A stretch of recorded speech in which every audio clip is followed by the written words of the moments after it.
시간입니다. 저는 사회를 맡은 진상쌤이고요. 오늘 강의를 맡아주실 길동무 목사님 나와 계십니다. 목사님 안녕하세요. 네, 안녕하세요.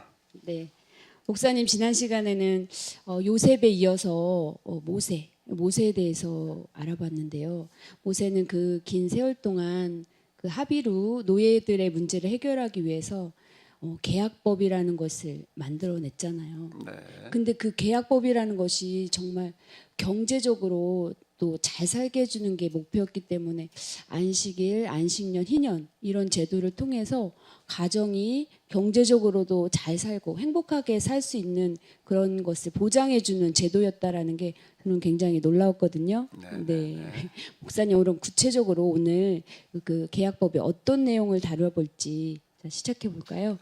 예. 성경의 이 기초가 율법, 이 계약법이고, 거의 모세가 위반한 그 계약법이 각 가정들이 경제적으로 안정되게 살아가는 보장제도였다.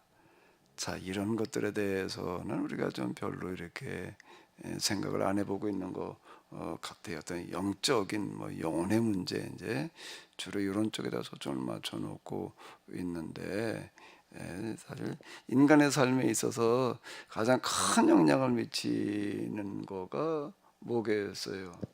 경제 아니겠어요? 경제 문제예요. 경제 문제만큼 인간의 삶에 가장 큰 영향을 미치는 게 없고, 우리가 이제 앞에서도 이렇게 봤지만은 이제 그 아담의 그 타락 범죄 이후에 주어지는 고통이 이 경제적인 문제였잖아요. 네. 먹고 사는 문제, 먹고 사는 문제를 다시 이제 이렇게 보장해 주는 걸로 돌아가는 거가 성경의 이 창세기로부터 시작되어진 그 큰 흐름에 이제 맞다라고 하는 거죠.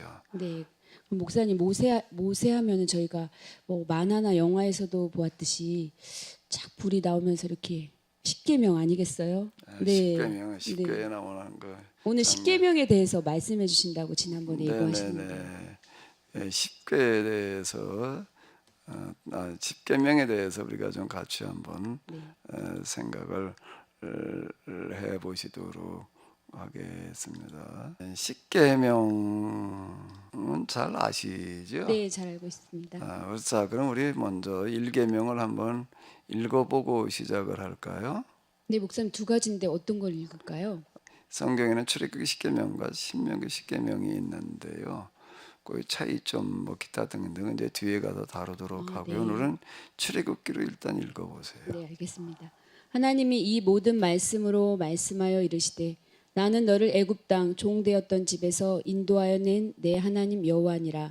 나 외에는 다른 신들을 내게 두지 말라. 네, 첫 번째 계명이 너는 나 외에는 다른 신들을 내게 두지 말라라고 하는 거가 이제 첫 번째 이 계명이잖아요. 네. 자, 이 첫 번째 계명을 이렇게 보게 되면은 무슨 생각이 들어요? 이거는 네. 첫 번째 계명을 가지고 저도 친구들하고 많이 다퉜던 게 생각이 납니다. 너네는 너무 배타적이다. 너무 편협하다. 그러니까 이렇게 그걸 주제로 많이 다퉜던 것 같은데요. 예. 왜 하나님만을 섬겨야 되는가? 다른 신들이라고 그랬거든요. 네. 다른 신들을 네게 두지 말아라. 그러니까 오직 나 여호와만을 섬겨라. 여호와라고 하는 이 단어는 고대에는 많은 신들이 있었어요. 많은 신들이 있었는데 성경에 하나님, 이스라엘 사람들이 믿던 하나님의 이제 이름이 여호와였거든요. 요즘은 또 이제 새로운 번역에서 야훼 이렇게도 얘기를 하는데 이제 같은 이제 단지 이제 발음만 다를 뿐이지 같은 하나님을 얘기를 하는 건데요. 왜 이스라엘 사람들이 믿고 있던 하나님, 성경에서 얘기하고 있는 그 하나님만을 믿어야 되는가라고 하는 거가 사실 이제 많은 논란의 대상이 되고 있죠. 친구들하고 이거 가지고 많이 아까 다퉜다고 그랬는데 좀 뭐 한 부분은 좀 소개해 줄 수 있겠어요? 뭘 어떤 주제를 가지고 다퉜었는지. 네, 정말 친구들은 이제 정말 신이라면 마음이 넓어서 다른 신들도 포용하고 다른 종교도 받아들이고 이래야지 왜 하나님만 믿어야 되느냐. 예, 네. 그런 것들로 굉장히 다퉜습니다. 네, 사실 그건 뭐 이제 어떤 다큐멘터리나 이런 데에서들도 이제 많이 이제 다뤄지고 또 지적이 되고 있는 거거든요. 하나님만을 섬겨야 된다라고 하는 거를 이제 뭐라고 그러는가 하면은 성경에 하나님만 섬겨야 된다는 건 유일신론이라고 이제 그럽니다. 네. 오직 성경에 하나님 여호와만을 섬겨야 된다. 이제 이렇게 이제 주장하라고 강조하고 또 그렇게 믿고 이제 있는 거거든요. 근데 그 당시에는 이제 배경이 다신교 시대였다. 지금도 물론 이제 여러 종교가 있고 여러 신들이 이제 있지만은 고대에 이 모세의 이 계약법이 선포되던 당시에는 지금부터 3,500여 년 전이거든요. 그때는 이제 다신교 시대에 일단 그 배경을 좀 이렇게 잠깐 이렇게 본다면은 다신교라고 하는 거가 뭔지 조금 네. 이해가 돼요? 신이 여러 신을 믿는 거 아닌가요? 신이 여럿이 있다라고 해도 다신론은 여러 신들이 있다라고 하는 얘기가 되는 거고 다신교라고 하는 것은 한 사람이 동시에 여러 신들을 이제 믿는 그런 시대였습니다. 왜 한 사람이 여러 신을 동시에 믿었을까요? 글쎄요. 신이 많이 있다 보니까 아, 그런 거 그렇게 아닐까요? 믿지 않을 수 없었던 네. 거예요. 그게 왜 그런가 하면 이제 이 인류 사회 발전이라는 게 시족에서 부족으로 그 다음에 이제 부족들이 모여가지고 이제 국가가 되어져 가는 과정을 이제 이렇게 거쳐 나가거든요. 근데 본래 그 시족들이 믿던 신들이 있었어요. 근데 시족들이 이제 연합을 해가지고 하나의 또 부족이 형성이 되잖아요. 그럼 각 시족마다 믿는 신들이 이제 제각기 이제 다른 거예요. 또 여러 부족들이 모여가지고서 또 이제 국가가 되게 되면 또 그 부족 가운데에서 이제 가장 이제 월등한 부족이 그 이제 국가를 또 이제 이렇게 이끌어가게 되거든요. 그런 그 국가 내에 살고 있던 사람들은 본래 시족일 때 믿었던 신도 믿어야 되는 거고 또 부족이 되면서 부족이 된다는 시족들 가운데에서 이제 연합을 해가지고서 연합이 이끌어가는 또 부족이 있을 거 아니에요. 그 신을 또 동시에 믿어야 되는 거예요. 또 이제 국가로 넘어가게 되면 또 국가의 신을 믿어야 되는 거예요. 그런가라고 하게 되면 또 이제 가족의 신이 있고 또 뭐가 있었나면 개인의 수호신이라는 게 있었어요. 그러니까 이제 고대에는 이와 같이 한 사람이 한 신만 믿는 그런 시대가 이제 아니었다라고 하는 겁니다. 그러니까 나는 이런 신을 믿고 너는 저런 신을 믿고 서로 이제 교제를 한다라고 하는 것은 또 뭔가 하면 상대방의 신을 인정을 해주고 같이 또 예배에 참여하고 이제 그러는 시대였습니다. 그런데 그러던 시대에 그러던 시에 다른 신들을 인정하지 말고 여호와만을 섬겨라 이제 이렇게 얘기를 하는 거예요. 오늘과 같은 시대에도 그 유일신론이 이제 논란의 대상이 되잖아요. 근데 사실 이게 이제 고대로 들어가게 되면은 더 심각한 얘기가 되는 거예요. 우리가 구약성경 읽어보게 되면 이걸로 말미암아 이제 파생되는 여러 가지 문제들을 우리가 또 이제 보게 되고 이제 그러는데요. 또 일신교라고 하는 거는 이제 뭔가 하게 되면 나는 여러 신들이지만 그냥 한 신만 믿겠다 이제 이렇게 얘기를 하는 건 일신교고요. 근데 이제 성경은 유일신교다라고 하는 거가 고대 그 종교들 가운데에서 독특합니다. 네.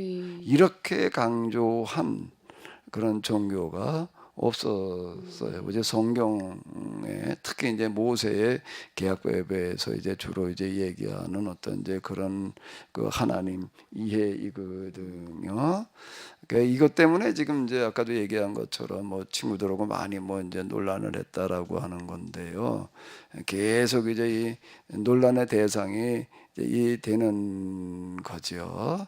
여기 참 쉽지 않은 그런 이제 문제인데요. 네. 자, 오늘은 이제 요 문제를 가지고 좀 한번 같이 다뤄보도록 그렇게 하겠습니다. 근데 목사님 그러면 성서에서는 어떻게 그 시대의 유일신론을 주장할 수가 있었는지 독특하게 네네네. 궁금합니다. 이제 그 다신교 시대의 유일신 오직 여호와 하나님만을 이제 신으로 인정하고 믿어라라고 이제 이렇게 얘기를 네. 이렇게 하는 거거든요. 이제 왜 그렇게 얘기를 했을까? 특히 이제 모세가 이제 이런 것들을 이렇게 위반을 해 나가는 거거든요. 그러니까 이제 모세의 법, 율법, 이제 모세 오경 뭐 이렇게 얘기를 하게 되는데요. 자, 그럼 이제 이 쉽지 않은 이런 문제에 대해서 우리가 이렇게 한번 좀 접근을 해보자고요. 진짜 하나님이시라면은 그 하나님은 어떤 분이어야 될까? 어떤 분일까? 네. 다시 말씀해 주시겠어요? 자, 다시요. 네. 진짜 하나님이시라면은 성경에도 얘기하시는 하나님 어떤 분일까? 네. 뭐이 성경 뭐 어딜 보니까 이러이러한 하나님이다. 네. 주로 이제 우리는 성경 기초에서 삼위일체 하나님 뭐 이렇게 얘기들을 많이 하거든요. 그런데 이제 그걸 좀 잠시 접어두고 네. 이렇게 한번 생각을 해보자고요. 진짜 하나님이시라면은 어떤 분이어야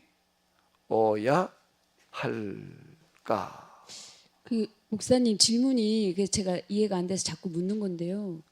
어떤 분이셔야 한다는 게 좀 예, 인간이 어떤 신을 제한하는 느낌이 들어서 제가 자꾸 질문을 드리는 거예요. 예.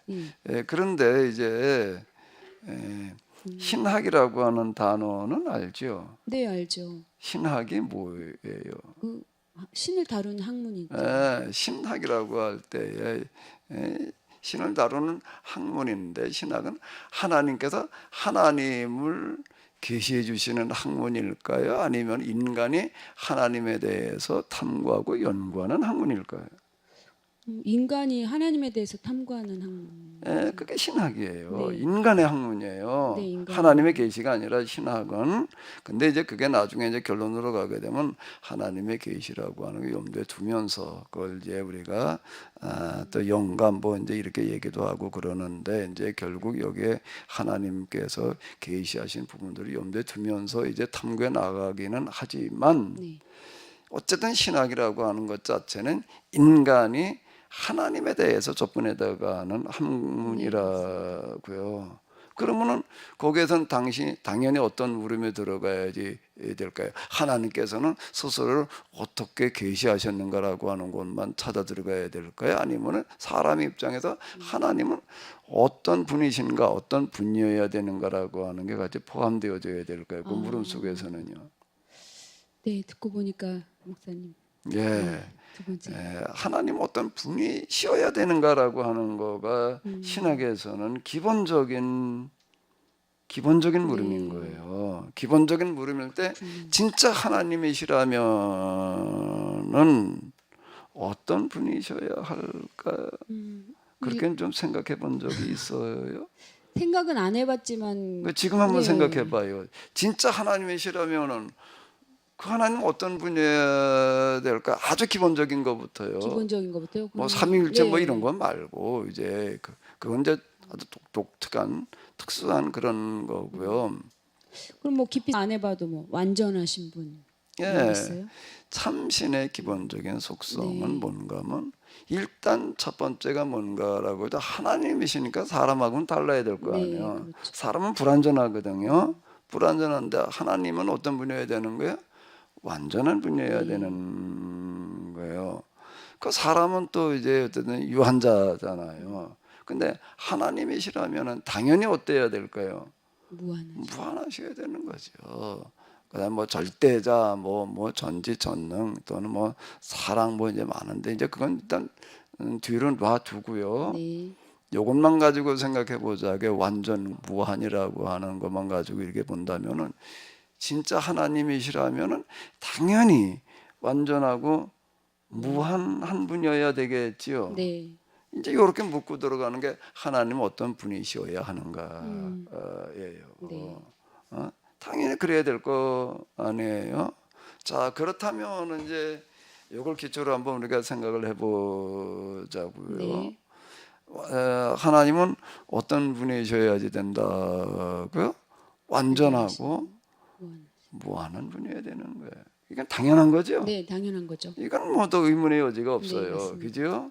그런데 신이 이제 한 분만이 아니라 여러분이라고 이렇게 한번 이제 가정을 해보자고요. 네. 그럼 또 하나의 신을 생각을 해봐요. 그럼 그 신이 참신이 아닌 가짜 신이라면은 몰라도 진짜 참 하나님이라면은 참 신이라면 그 네. 신도 어때야 될까요? 그 신도 완전하고 무한하시겠죠. 당연히 어때야 되는 거예요? 완전하고 무한해야지 되는 거예요. 그다음에 또 하나 뭐 생각 다 마찬가지가 되겠죠. 네. 계속 물어봐도 또 마찬가지예요. 그러면 진짜 신이라면은 참 신이라면은 어쨌든 기본적으로 어떻게 된다고요? 완전 무한. 완전하고 무한해야지 네. 이 되는 거예요. 이제 여기까지만 가지고 이렇게 물어본다면은 요 둘을 놓고 한번 여기는 도형을 놓고 생각을 해봐봐요. 네. 왼쪽에 있는 도형도 완전 무한해요. 오른쪽에 있는 도형도 완전 무한해요. 그럼 이 둘 사이에 어떤 차이가 있을까요? 차이가 있다는 걸 가정을 하면 어떨 거예요? 차이가 있다면 어느 하나가 불완전한 거예요. 그러네요. 어느 하나가 무한한 게 아닌 거예요. 그럼 이 둘은 차이가 있을 수 있을까요? 없을까요? 차이가 없겠는데요. 차이가 있을 수가 없는 거예요. 왜 둘 다 완전하고 무한하니까. 그러면 또 이제 생각을 해봐요. 그 다음 생각을 뭐요? 완전하고 무한한 신이 여럿일 수가 있을까요? 진짜 완전하고 네. 무한하다면은. 네네. 그리고 그게 둘일까 셋일까 나뉘어질 수가 있을까요?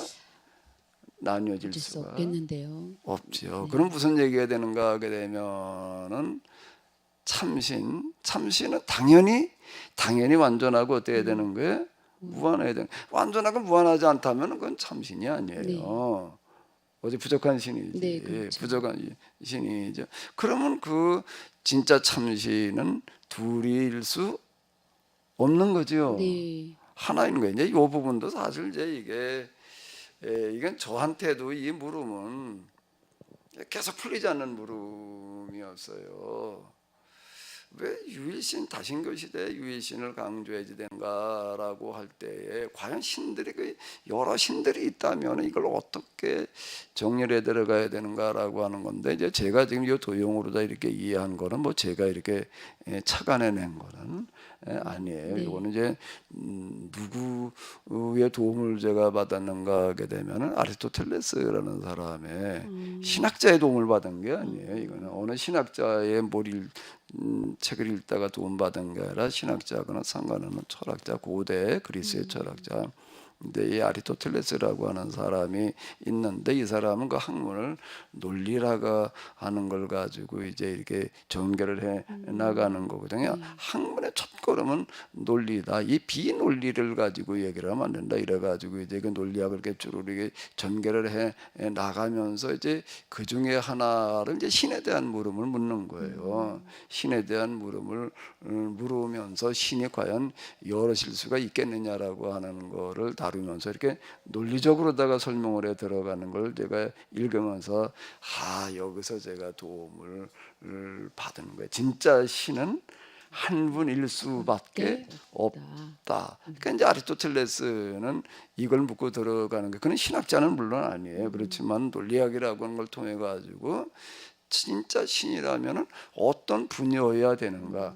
제가 사실 이런 물음은 이 아리스토텔레스 또 그리고 아리스토텔레스의 철학을 기초로 해서 신학을 전개한 아퀴나스 이런 사람들한테 좀 이제 이 도움을 받았는데 신은 한 분일 수밖에 없다라고 얘기를 하고 있다라고 하는 겁니다. 그 얘기를 가만히 제가 이렇게 읽고 나서 보니까 100번 맞는 이야기예요. 그러면 이제 이렇게 우리가 다시 물어볼 수가 있는 거예요. 여기 제가 이제 도형 둘을 만들어 놨는데 이 도형에 이제 다 신을 상정한 거잖아요. 네. 왼쪽에 있는 신과 오른쪽에 있는 신이 서로 둘인가요? 아니면 하나인가요? 하나네요, 목사님. 둘일 수가 네, 없는 둘일 거예요. 수가 없기 때문에 하나일 수밖에 없는 거예요. 자, 그러면은 이제 다시 이제 우리가 첫 번째 계명으로 네, 넘어가 첫 번째 계명. 보자고요. 왜 여호와 하나님만을 섬겨야 되는가? 나 외에 다른 신들을 네게 있게 말지니라라는 그 이야기가 무슨 뜻일까요? 우리가 이제 다시 네. 이걸 가지고 생각을 해보니까 목사님 설명을 듣고 보니까요. 그 시대에는 한 사람이 여러 신을 섬긴 다신교 시대라고 하셨는데 하나님 입장에서 보면은 그런 참신은 하나일 수밖에 없다. 네. 그러니 그 참 다른 신에게 속지 말고 참신을 믿어라. 그럼 네. 이제 고대 종교에 많은 신들이 이제 있어요. 많은 종교, 많은 네, 신들이 많죠. 있는데 이제 그 중에서 이제 이 모세라는 사람이 참 이렇게 다시 이제 이런 이해를 가지고 다시 물어보게 되면은 모세라는 사람이 참 놀라운 네. 거예요. 그 모세는 이제 이렇게 접근해 들어가는 거예요. 인간이 살아가는 데 있어서 제일 비참한 게 노예로 전락을 해가지고 그렇죠. 대를 이어서 노예로 살아가야 되는 거예요. 네.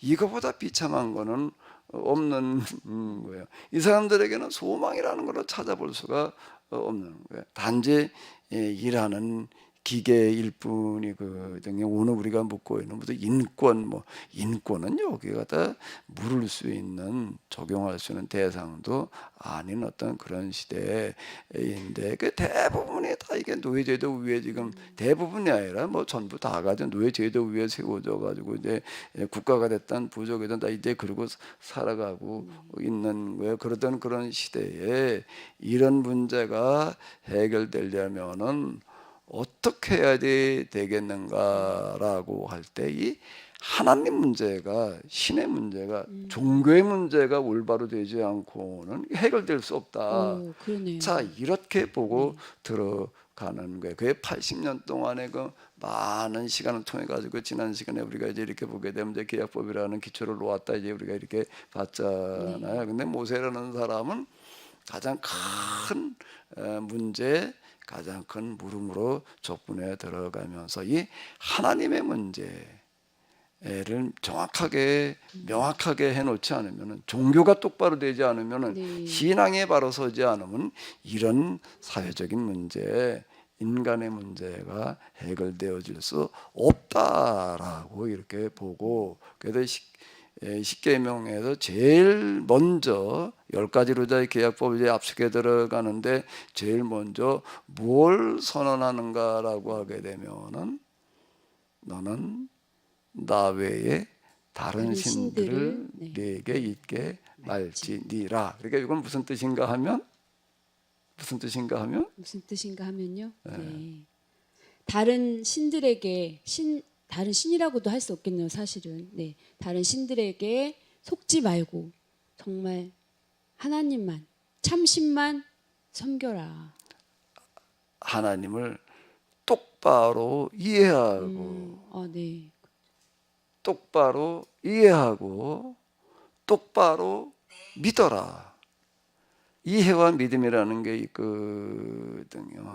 이해와 믿음이라고 하는 거가 있는데 어떤 게 먼저 해야 되느냐 이제 이것도 많은 논란의 이렇게 대상이 되는데 그런데 모세에 의하면 모세 십계명이라든지 이런 거에 의하면은 하나님에 대한 올바른 이해라고 하는 거를 굉장히 이해군요. 중요시하고 있는 거예요. 내가 믿는 하나님이 내가 믿고 있는 이 신앙이라는 게 뭐가 뭔지도 모르고 그냥 열심히 그냥 이렇게 믿으려고만 하다가 보게 되면 잘못 믿을 수가 있는 거거든요. 그러니까 하나님을 똑바로 이해하고 똑바로 뭐 하고요? 이해하고. 이해를 무슨 이해를 해야지 될까요? 하나님 똑바로 이해하는 첫 걸음은 뭘까요? 두 번째 걸음 말고, 세 번째 걸음 말고 첫 번째 단추가 뭘까요? 글쎄요. 금방 얘기한 건 네. 참 하나님은 둘일 수 없는 네. 거예요. 한 분이실 수밖에 없다라고 하는 겁니다. 이게 하나님 이해에 있어서 제일 중요하다. 그러니까 하나님 이해에서만이 문제가 아니라 이 부분이 똑바로 돼야지 그 다음 문제가 뭔가 하면 인간이 살아가는 문제, 그걸 믿고 있는 사람들이 어떤 삶을 어떻게 살아야 되느냐라는 문제가 해결되어진다라고 하는 거죠. 모세는 이렇게 지금 전개해 나가고 있다. 근데 지금부터 이게 몇 년 전 얘기라고요? 수천 년 전 이야기. 3,500여 년 3,500년이요. 3,500여 년 전에 참 이런 생각을 가지고 이렇게 종교의 문제를 하나님의 문제를 접근해 들어가고 있다라고 하는 거가 놀라운 거예요. 네. 근데 우리가 자칫 문자로만 이해하게 되면 이제 우리가 오해할 수 있는 여지가 있는 거예요. 그러니까 우리가 이런 부분들을 이해하려고 한다라고 하게 되면은 먼저 뭐를 생각해야 되는가라고 하게 되면 이 십계명을 우리가 딱 봤다라고 하게 되 이게 무슨 뜻일까라고 할 때 뭘 먼저 생각을 해야 될까요? 이 이야기는 지금부터 몇 년 전의 이야기다. 3,500여 년 전 우리가 지금 살아가고 있는 시대와는 전혀 다른 시대인데 그런 시대에 이 계명은 뭘 말하려고 하는 거였을까? 그 시대로 돌아가서 사건 당시로 돌아가 가지고 그 시대적인 입장에서 배경을 염두에 두면서 생각을 해봐야지 되는 거죠. 요 구절만 딱 떼 가지고 얘기를 하게 되면은 이제 많은 오류에 빠질 수 있다라고 하는 거예요. 근데 목사님의 설명을 듣고 보니 이걸 진작에 알았더라면, 바로 이해했더라면 그 친구들과 그 쓸데없는 논쟁을 하진 않았을 텐데요. 네, 참 아쉬웠어요. 자칫 우리가 이제 기본을 놓치는 경우가 많거든요. 이런 구절을 보게 되면은 이제 금방도 얘기한 것처럼 이걸 이야기하던 사건 당시에는 어떤 배경에서 뭘 말하려고 하는 건가라고 하는 거를 좀 염두에 두고 이제 생각을 해봐야 되는데 우리 그런 건 생각지 않아요. 구절만 딱 떼 가지고서 그냥 이렇게 하다 보니까는 본래 얘기하려고 하던 것과는 상관없이 되어지는 그런 경우가 이제 많이 있습니다. 네. 목사님, 그럼 참 신에 대한 이해에서 출발해서 이렇게 잘 설명을 들었는데요. 왜 우리는 그동안 이렇게 믿어라, 하나님을 우선 믿어라 하는 거기에 빠졌는지 또 의문이 듭니다. 왜냐하면 이걸 진작에 알았더라면 친구들에게 또 바르게 이건 사실이다, 이럴 수밖에 없다, 신 한 분일 수밖에 없다, 이렇게 설명을 했을 텐데요. 금방 제게 하나님, 그러니까 이런 물음하고 직접 관련되는 거예요. 하나님은 어떤 분이신가? 와 더불어 가지고 또 뭘 하나 더 물어야 된다고요? 하나님 어떤 분이셔야 하는가? 하나님 어떤 분인가라고 하는 건 이제 믿음으로 연결되는 거라고 한다면, 그러니까 하나님 이런 분이니까 이렇게 그냥 믿어 이렇게 얘기를 하는 쪽으로 간 거예요. 근데 우리가 하나님 어떤 분이셔야 되는가라고 하는 것은 하나님에 대한 뭐를 지향해 가는 거지요? 네, 이해요. 네. 이해와 믿음은 같이 가야 되는 거예요. 사람에게도 발이 하나가 아니잖아요. 발이 둘이에요. 수레도 보게 되면 바퀴가 하나로 가게 되면 그게 불완전한 거예요. 둘이 있는 거예요. 동전도 앞면과 뒷면이 있는 거고요. 그러니까 같이 가야 돼. 뭐가 같이 가야 되는 거지요? 이해와 믿음이요. 믿음이 같이 가야 네. 되는데 그동안에 우리는 이해 쪽은 제껴놓고 그냥 믿음을 강조한 거예요. 오직 믿음. 믿기만 하면. 자, 이렇게 되다가 보니까는 많은 오류에 빠진 그런 부분이 네. 있지요. 근데 그 어느 게 뭐 더 중요하다, 어느 게 먼저다, 이해와 믿음 가운데 이렇게 이제 우리가 얘기하는 거는 이제 좀 쉽지 않은 거지만 둘이 같이 가야지 되는데 그 동안에 우리는 이해의 부분에 대해서는 별로 중요하지 네. 않았다라고 하다 보니까 이야기한 거가 뭔가 하게 되면은 모순에 빠지는 경우가 많은 거예요. 그래서 전 다시 얘기하지만은 그 고대 철학자 아리토텔레스한테 좀 한마디 배워야 될 것 네. 같아요. 뭐든지 얘기를 하려면은 무엇을 가지고 얘기를 해라? 비모순의 법칙으로 비모순의 법칙이요. 얘기를 해라. 비모순의 법칙이 모든 이 학문의 이제 기본이다. 첫걸음이다. 이렇게 이야기를 하거든요. 그럼 이제 우리가 정리를 해보게 되면은요, 흔히 유일신론이라는 걸 어떻게 이해를 하는 거예요? 네. 다른 종교나 다른 네. 신에 대해서 베타 또는 뭐예요? 독선. 편협이라고 이렇게들 얘기를 한다고요.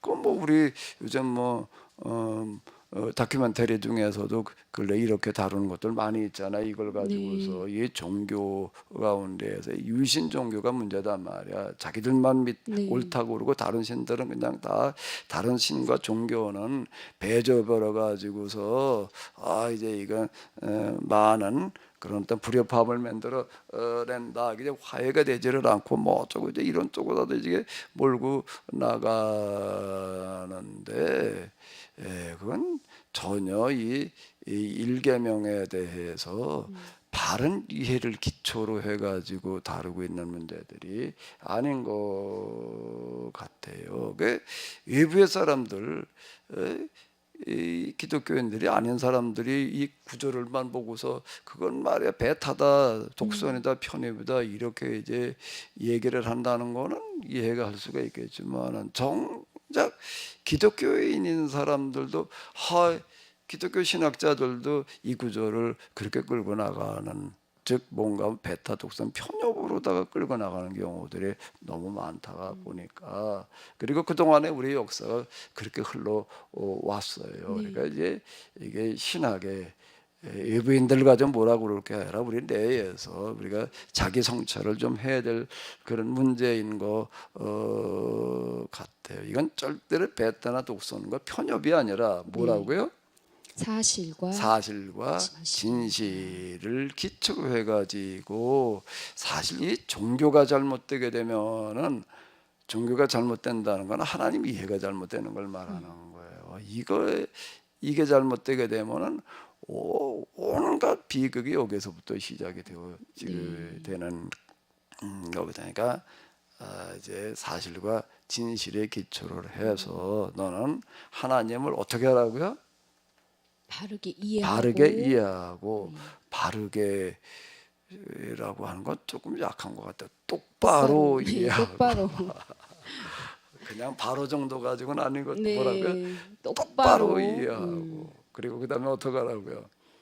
똑바로 신앙생활을 해서 비극에 빠지지 말고 불행해지지 말고 행복한 그런 삶을 살아야 된다라고 하는 것을 강조하고 들어가는 선언이 너는 나 외에는 다른 신들을 네게 있게 말지니라가 아닌가라고 저는 이제 여기까지 이해를 한 거예요. 네, 목사님. 이게 또 제 1계명이어야 하는 이유, 그것도 잘 와닿는 것 같습니다. 저도 그 1계명 때문에 싸웠던 친구들에게 오늘 이 성서 인문학 구독하라고 화해의 손길을 내밀어야겠는데요. 그런데 이제 사실 여기에서 1계명 문제가 다 해결된 거는 아니에요. 왜 그런가라고 하게 되면은 우리가 이제 여기서 내가 믿는 신은 당연히 어떻다고 그러고 믿겠어요. 다 예, 참신이라고 완전하고 하면, 예. 내가 믿는 신은 가짜 신이야 그러고 믿는 사람은 없을 거예요. 그렇죠. 당연히 내가 믿는 신이 진짜 참신이야. 그리고 내가 믿는 신은 또 어떻다고 생각할 거예요? 완전하고 무한하다. 자, 그러고 믿을 거 아니에요. 네. 이제 그런 고대에도 그랬지만 지금도 그런 종교들이 이제 여럿이 있어요. 그러면은 이제 아직 이렇다고 해가지고 다 해결된 거는 아니거든요. 그러면 이제 이런 이 종교 간의 대화 또는 뭐 화해 뭐 우리가 그런 얘기들을 많이 하는데 그럼 이제 이 문제를 그다음에 이제 어떻게 갈 거냐? 그럼 어떤 종교에 어떤 신이 진짜 완전한 무한한 참신이냐라는 문제는 아직 남아 있는 거예요. 네, 그렇죠. 이렇다고 해도 다 해결된 거는 아니거든요. 네. 이제 그거는 이 시간에 다 다루기는 조금 좀 다음 이제 시간인가요? 쉽지 않고 네. 근데 요 일계명 속에 네. 그 다음 문제도 들어 있다라고 하는 겁니다. 그러면 어떤 종교에 어떤 신이 진짜 참신냐라고 하는 것을 요 구절 속에 같이 담겨져 있다. 여기에 담겨져 있나요? 이렇게 볼 수가 있지. 어. 아니, 모세는 당연히 그걸 얘기하지 않겠어요. 그 이것만 얘기하고 끝날 리가 없죠. 많은 종교의 사람들이 있는데 그 중에도 왜 이 하나님만을 믿어야 되는가? 왜 하나님 우리 하나니까 이것만 가지고서는 안 얘기. 되죠. 당연히 그 사람들도 자기 신이 완전하고 무한하다고 믿고 있는데 그걸 어떻게 할 거예요? 그럼 뭐 누구 신이 진짜 완전하고 무한하냐라고 하는 걸 뭘 가지고 그러면 이제 판가름을 낼 것인가? 를 당연히 다뤄야 네. 되겠죠. 모세라는 사람이 이런 종합 체계를 만들어내면서 이 부분을 빠뜨렸을 리가 없어요. 그래서 제일 먼저 이제 다루고 들어가고 있다라고 이렇게 네. 볼 수가 있는 거죠. 목사님 오늘 강의 여기까지 하시고 다음에 그걸 알려주시겠다는 거죠? 뭐 제가 알려드리는 게 아니고 네. 저는 그 길동무라고 제가 지금 이렇게 필명을 사용하고 있는 이유는 가르치는 사람이 아니다. 네. 강사가 아니다. 가르치는 사람이 아니라 같이 생각하고 같이 공부하는 네, 그렇군요. 학우다. 그 길동무일 뿐이에요. 네. 저는 절대 알려드리는 게 아니고 같이 생각해 보자. 뭐가 옳고 그런 것인지 다시 물어보자. 네. 여기까지이지요. 네, 그럼 다음 시간에 같이 가보도록 할까요? 네, 네. 목사님 오늘 고생하셨습니다. 네, 감사합니다. 수고하셨습니다.